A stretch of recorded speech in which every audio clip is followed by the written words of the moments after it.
Good evening from New York once again. I am Selwyn Collins, your host of CWS. The lovely lady next to me is Honorable Minister Simona Broomes, Minister in the Ministry of Natural Resources. The Honorable Simona Broomes is also a social activist and advocate for abused women and business owner. She's a minor.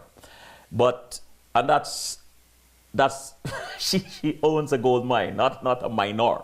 Anyway, but perhaps she's more popularly known for her relentless work to engage the government, the international community, and the media to raise public awareness of human trafficking, identify traffickers, promote the establishment of shelters in remote mining communities for victim care, improve law enforcement, and increase job training for women in mining. Minister, thank you for coming on CWS. And thank you for having me too. You're welcome. Minister Broomes, let me just start with this. What is usually accurate about the way those close to you describe you?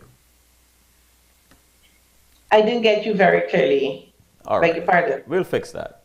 What is usually accurate when those close to you describe you? What is accurate? Yes. Some people call me a champion. Some people call me massive. Some people call me brandish. Some people call me the sweeper. The sweeper. Yeah. What is that? What is the sweeper? Because Broomes, Simona Broomes, so they said Broomes. I am slow tonight. They call me sweep clean, so they call me the sweeper. Minister, if you were not a minister in the government of Guyana, or an advocate, or a businesswoman, what else would you have tried? If I was not a minister, a businesswoman, or an advocate, what would I try? I like to investigate, but of course, Guyana, I would love to do an investigation. Mm-hmm. I'm not attracted to the police force for one turn two in the last 2 decades, but definitely it's something that I liked. If Guyana had something like an FBI or something, I would have loved that. So is it safe to say you have a curious nature? Yeah, I like facts, so I like to investigate. Mm-hmm. I like to get to the bottom of things. Mm-hmm. You know? So take us to your early years, maybe around 9, and then we'll go to 15 years. What was Simona Broomes like at the age of 9? At 9 years old, I was in Bardica. I was born and raised in Bardica. I attended the St. Anthony's Primary School. I was pretty smart, outgoing, caring, honest. I always like to look out for the less fortunate. You know, in those days, you go to school. Um, I was attached to children if they come into school with disabilities and things like that. You know, to pamper them and to befriend them and things like that. Very, very outgoing, and I love to climb. I was very I love nature and things like that. So I was at 9 years old, in school, heading for common entrance and gearing up, and things like that. But a lot of fun. I love playing gum. I mean, a lot of people don't know what the word gum now and sol and those kind of things. I love to run. I was a good athlete. Ah. Love to, um, and love outdoor games and indoor games, circle tennis. Had a wonderful time, and by the time those years run out so fast, by 15 years old, up in the secondary life, and aiming now, what you're going to do and what's next. Of course, those days, growing up in Bartica at the secondary level, my parents were St. Lucians, Mm-hmm. and to come for studies in Georgetown was not an option. And so after secondary school, we started, well, what is there? What do I do? Where do I move on to go? Of course, brilliant. I always had a passion for my community, Bardica. I love Bardica dearly. Uh-huh. I'm a Bartician by heart. And so I started to do a lot of community work and social work. I was involved in the YSM. I was a chairman then, looking out for the widows and the elderly people helping to take care of them and tidy up their house and things like that, getting involved in a lot of youth activity and community activities by 15, um, thereabout. And it's just about then I know that I had a passion for the extractive and want to get into the extractive sector. Hmm. And so by the time I was 17 years old, I was in the sector, moving there from a small, what you call, um, like a forage kind of operation, and hitting in there in the heart of it, male dominated, and there's where I get going with mining. So, so who who in your family was it? Anybody in your family, uncles, your parents, anybody was in mining before? No, but my father was a contractor. He Hmm. did all the major projects, UMRP, roads and so on in the interior. And of course, in doing that, he had these small hook knockers, these Highlander used to come together and send out teams. And he was a part of that. And they would send a team out by ration and the battles and all of that. And they group up. So while he was on the road, he was a part of the team, financing. Then they come back and they bring their profit and bust up, those days. So yes, my dad was, and then later down, my mom, they had a business in the interior. Hmm. Yeah, So you mentioned the YSM. Was that yeah. so? What was your earliest introduction to politics, actually? Well, at the YSM level, in those days, I want to be quite honest, to engage young people, I think the YSM served a really good purpose because when you got into the YSM, there was different activities, Hmm. there were different counseling and mentorship. You talk about everything. You talk about life, young women, young men, community involvement, everything. You talk about different trades. We used to go to the party office in those days, and you had persons coming in not only from Bartica, but even persons from out of Bartica and Georgetown and so on, coming in and have talks with young people and things like that. So I think in those days, the GYSM really, really, really served a great purpose for persons like me out in this community. And they did not only teach you things about the party or the politics, so we were there very happy, and I come from a community where everybody we blend in. There was like no race and religion and all of that. So everybody would find himself at the party office, because that was the only place that we could have really turned to. I'm curious about something. Whenever your name is mentioned, even earlier on today, a gentleman from Brazil called because he thought that you were coming on earlier. He had the time mixed up. And he said, I like Minister Broomes. She's one of those vibrant ministers. She's out there. And I couldn't doubt him because your track record, your social activist track record speaks loudly to that. But this confidence that you have, this courage, when did you first become aware that you can be a voice for others and you weren't scared to step out of the norm and be that voice? How far back do you remember this began for you?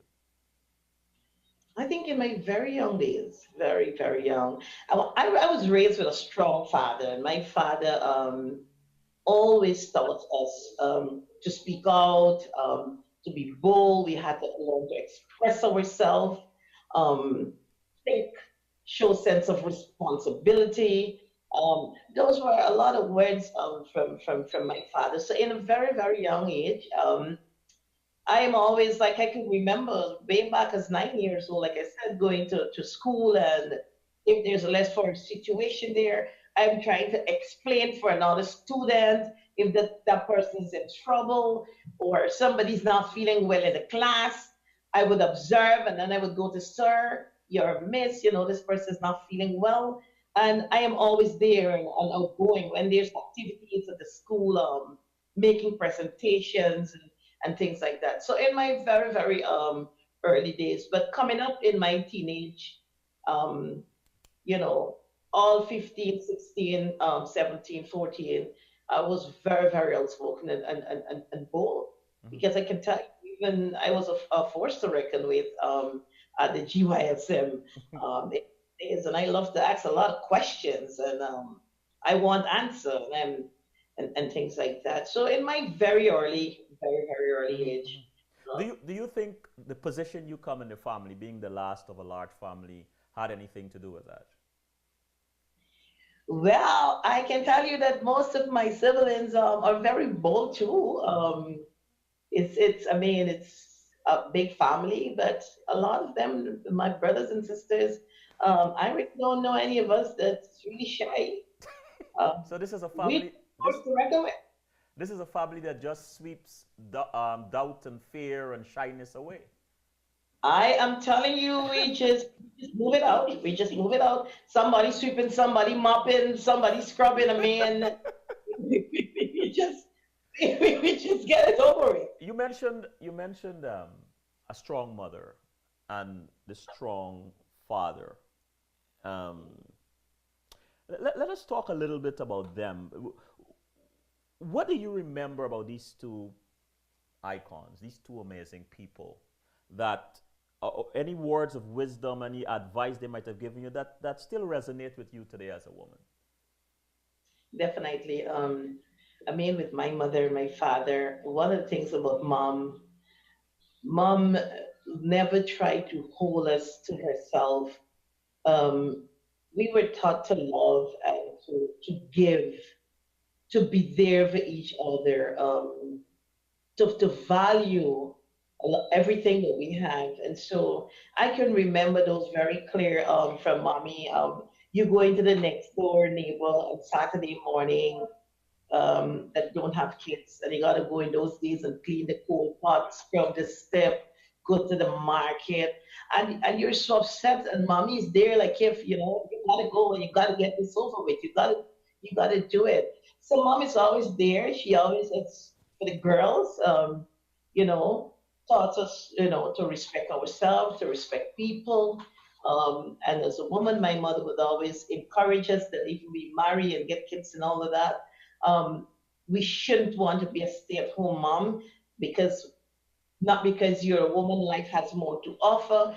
And my mom would always encourage along those lines, you know, to go out there to be a go-getter. My mother really worked hard. Um, Fantastic woman. I mean, she's alive up to now, and she's still going strong at 80 something. She's still a force to reckon with. So, mom always tried to advise and guide us down those roads, not because you are a girl or you are a woman. It means that life stops for you in the kitchen. Um, and that, of course, always wants us not to be a liability. You know, if you get married, you're not a liability. Your husband is not your father, he's your partner, and all these things. So that really, and mom really took a lot of time. My father was a man of great wisdom, and my mother too. But every Sunday, we would have meetings, like family meetings, and if there are issues, you got to take it to this big table, and dad always there, leading the charge. He was in charge of the table and advising them what the girls should do, what the boys and life, and he would go all outside. It's amazing. I was telling somebody the other day, I could remember dad talking about politicians and politics and always having a choice. And I mean, I was quite a young girl in those days. We used to wonder why is that with all these conversations? This man would talk about everything: business, politics, husband, traveling. This man would come with some weird topic. And one day, the topic of politics, and he's talking about being a minister is the only job that is not a job What? because the president can wake up in the middle of the night and say, listen, thank you. So he says that is no job.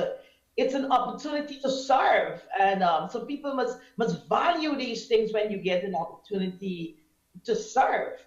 I was like, wow. And then he said something else to that. He said, but listen, there's always a choice because you don't have to do the things that you know is wrong. You must stand up for justice and you must be humble and words like that. And he said, but you, if ever you find yourself in a situation and it's going down a wrong path, then you also can say thank you. And the other day, it came back to me and I was like, wow. I mean, Dad was talking about this, and you can't even scrunch your face around the table, but you there sitting asking, why do I have to sit down here and listen to all these new topics every single week? But then, I mean, growing up now, it applies. And another thing, lastly, about that, um, I can remember saying that, when people after you, because we were Highlanders there, and you say, oh, you're not from here, and so on, and the pelting stone, and you go and complaining to that. That would say, listen, why are you complaining? Let me tell you something. He was Highland, he had a strong accent.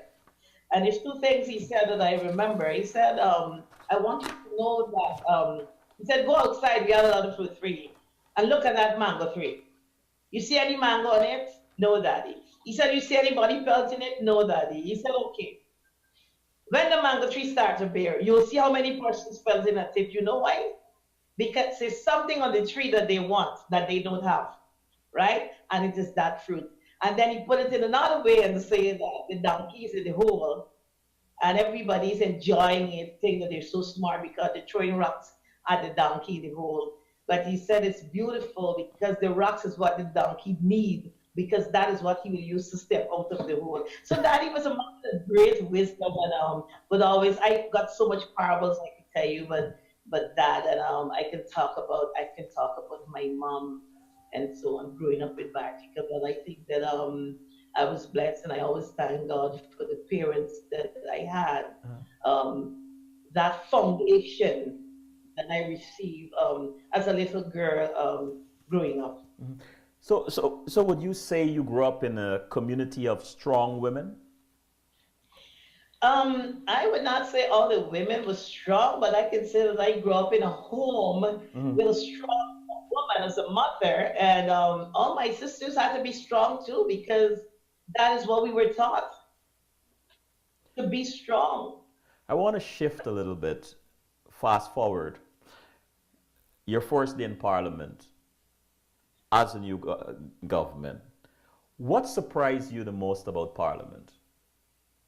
Well, to be quite honest, when I got into the Parliament, I was surprised because I thought, for examples, when we got the debates, I thought it's time we get to party and taking notes because as a government opposition, you're bringing a bill and these arguments are so solid and you're learning so much in the debate.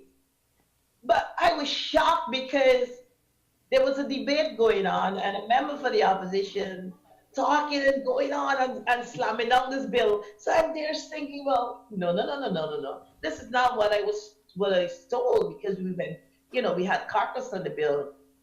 But I'm telling you, everybody listening around the world would say, listen, this person got it. And then when my colleague got up and so listen, all these things that he went through stage by stage, what the other members said, and so listen, it's nowhere in the bill. And he asked, can you show me where in the bill? And that member of parliament sit down there, like very nice and quiet, like, okay, so what? I told the whole Nancy story. I was like, wow. I mean, is this for real? So Wow. that stuck with me. Is this for real?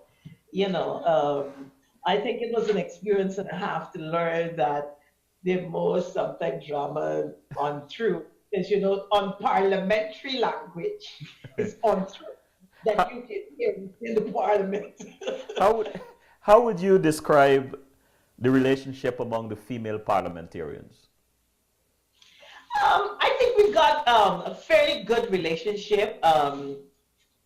I think that for me, a lot of persons still, the party politics and so on, Mhm. but we got a good relationship. I I'm thinking that it's something that we could use more. I was talking with some members of parliament, even from the opposition, to listen. We got to find ways in doing more and addressing issues with women and things like that, in which they do agree, yeah. Uh-huh. But we got a fair relationship. Um, on the government side of things, also. Amongst ourselves, I think it's a nice, nice rapport. Um, you got your colleagues, hey, what's up? You know what I mean? And we got a good thing. We have a good thing going. I'm not going to say to you that we don't have a relationship.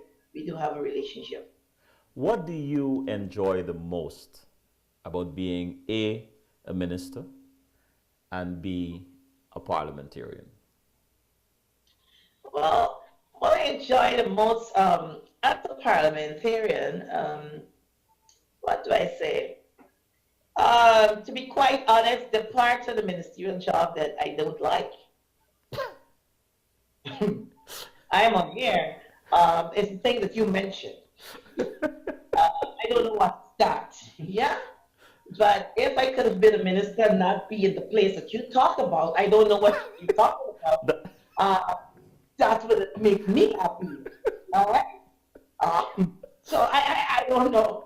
And I'm not saying anything. It's you're asking something. yes, But exactly, as exactly. minister of government, what I like most is that I'm in a position that I can really serve my people, in a bigger way. I can make change, that impact, Hmm. reach out to people.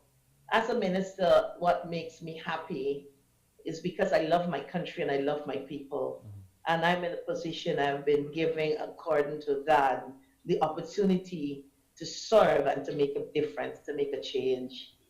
Yeah. Let's talk. That I enjoy the most. Let's talk a little bit about your love for your people, and we are going to get into the various organizations you're part of and the work you've been done as an advocate for human trafficking of young girls. I mean, I was really appalled the first time I was introduced to that.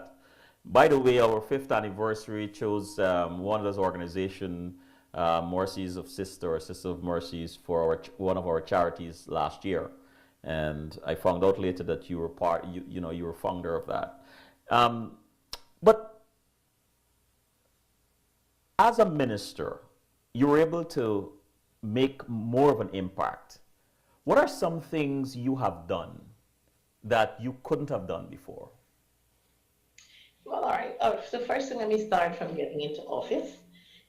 Getting into office and serving in the Ministry of Social Protection at the Department of Labor, um, I could not have got to serve the people in the way that I did at the department, um, and working in the area to try to build a better labor relation in Guyana, both employer employee. And the disadvantaged persons that was literally robbed because within the 6 months, having person to receive their monies in a total of $111 million, it's a strong negotiation, sitting down as a minister of government and sitting at the table, listening to the complaints, getting the employer and having them to come together and to settle out of court and closing up 1,800 and something cases outside of court. Had I not been a minister, I would not have been able to do that. Um, Looking at better conditions and creating an opportunity for workers to have a better working environment in lots of cases, making a difference. They're impacting in those areas. Had I not been a minister again, Hmm. I would not have been able to do that. Um, Moving from the labor department, and when I was there, not only did I work with the workers, but even going into some of the homes and the shelters and sitting with the young girls and bringing them down in the bus to my office some days and mentoring some of the teenagers and going to the shelter on Saturday and taking pizza and talking to them and celebrating their birthday and talking with the boys and the girls and looking to see how we can improve what we've inherited in terms of the condition where they live and how they stay and all of that. Um, Outside of labor, I did get involved in a lot of social things within the ministry. And again, if I was not a minister, that was not possible. Moving into natural resources sector, um, and starting the open day and dealing with 100 and something matters that none went to court. That again, and that had a lot to do in cases with rewriting the wrong and the injustice that persons face, and being there to see justice serve the people. I think I was blown away because those are people's lives, their livelihood. They were robbed of what they had and their wealth and all of that. And when justice was served, to see the smiles on people's face and the burdens that they put down after years, that is something. Not stopping there and looking at some of the biggest things that we inherit in the sector, which was landlordism and inequality of ownership of properties, and the small miners suffered a lot. And to address that, coming in and thinking about putting the syndicates together, working on it, writing it, looking at the laws, using my experience of what take place out there, what did not work, what can work now, putting that practical and technical experience together to craft the syndicates. I think that also has really impacted the life of thousands of not only miners, but people who depend on the service, people who head of household, might be a dredger or somebody working in the interior. The thousands of people that have impacted, I think it's unbelievable. And notwithstanding that, being able, in the office and after 4 o'clock or sometimes 3 o'clock, going out there and reaching out to people in their various communities, in the depressed areas, in the hinterland communities, making a difference, mobilizing women and children, talking to them, um, becoming groups, and see their lives being shaped and transformed, and that hope, that change again. Had I not been a minister, I would not have been able to do that. In the natural resources sector, while doing all of that, I would not want to miss the opportunity as a woman to say to all the women in the world, and to even, how it really affects me again as a woman, because the things that I love to do the most, which was mining, I did give that up. I give it up again because I love the people of my country and I love the sector. So it is something that you have to put in front: the people, your country, or yourself. And as a woman, I put the people first and give up mine. And I've made an oath that I don't want to own any mining properties or anything anymore. Even my equipments I give them up to my children. And that is not easy. It's a painful journey. As a woman, an independent woman, to give up things and to sometimes to serve your country, and to make that change. Sometimes you just have to make some hard decisions to say, listen, what do I do here? Do I hold on to the things that I love to do more, or my country need me? And I think that I've made the right decision for my people. And changes is already taking place.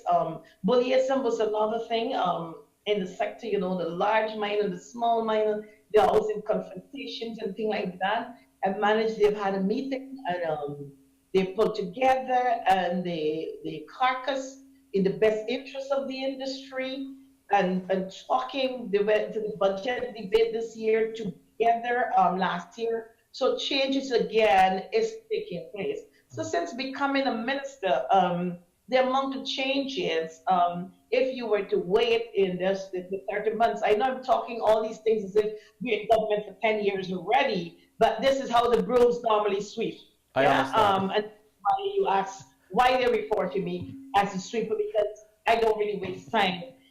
We just got to get the job done and we just got to clean it up. And His Excellency mandate is the good life for Guyanese people. Mhm. And all what I'm talking about here is carrying out the mandate from my boss, who's His Excellency. He always reminds us too, and I really admire him for that, about people. Yeah. Minister, you know, some of my audience who might be in Africa listening to you, women especially, um, you know, being impressed by what you're saying. I want to touch a little bit about your women empowerment efforts and initiatives. But before I go there, I want to ask you a little bit from where you sit. What are you seeing in your capacity as a minister of this government? What are you seeing that you wish the public could see?